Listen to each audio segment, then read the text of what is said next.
বিশ্বকবির ১৬৫তম জন্মবার্ষিকীতে আমার নিবেদন কবির বয়স।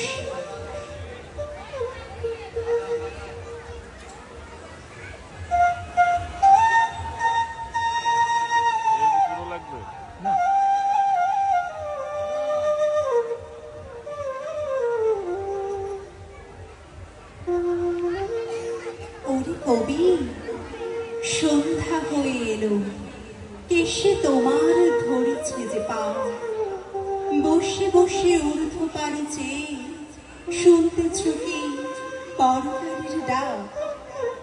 কবি কহে সন্ধ্যা হলো বটে, শুনছি বসে লয়ে শ্রান্ত দেহ।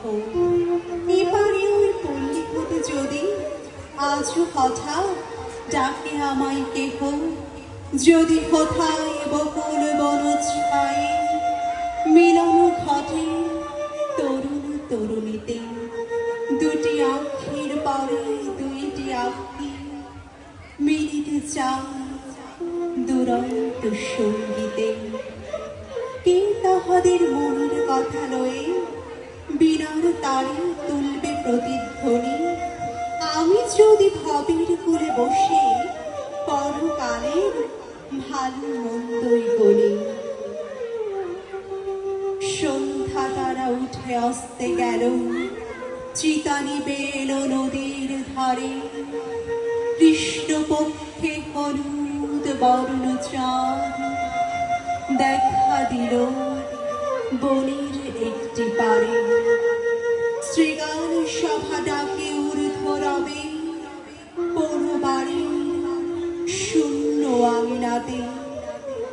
এমন কালে কোনো গৃহত্যাগী কোথায় যদি জাগতে আসে রাতে, জোর হস্তে ঊর্ধ্বে তুলি মাথা, চেয়ে দেখি সপ্ত ঋষির পানে। প্রাণীর কোলে আঘাত করে ধীরে শক্তি সাগর শব্দবিহীন গাড়ি। ত্রিভুবনের গোপন কথা খালি কে জাগাই তুলবে তাহার মনে? আমি যদি আমার মুক্তি লয়ে যুক্তি করি আপন গৃহ করে, এসে আমার পাক ধরেছে বটে, তাহার পানি নজর এত কেন? পাড়ার যত ছেলে এবং বুড়ো সবার আমি এক বয়সে যেন। ওষ্ঠে কারো সরল সাদা হাসি, কারো হাসি আখির কোণে কোণে, কারো অশ্রু উছলে পড়ে যায়, কারো অশ্রু শুকায় মনে মনে। কেউ বা থাকে একলা ঘরের কোণে জন অরণ্যে, কেউ বা হারায় পথ। সবাই মরে করুণ ডাকাডাকি, এখন বুঝি শুনি পরকালের ডাক। সবার আমি সমান বয়সী যে, চুলে আমার যতই ধরুক পা। ধন্যবাদ সকলকে।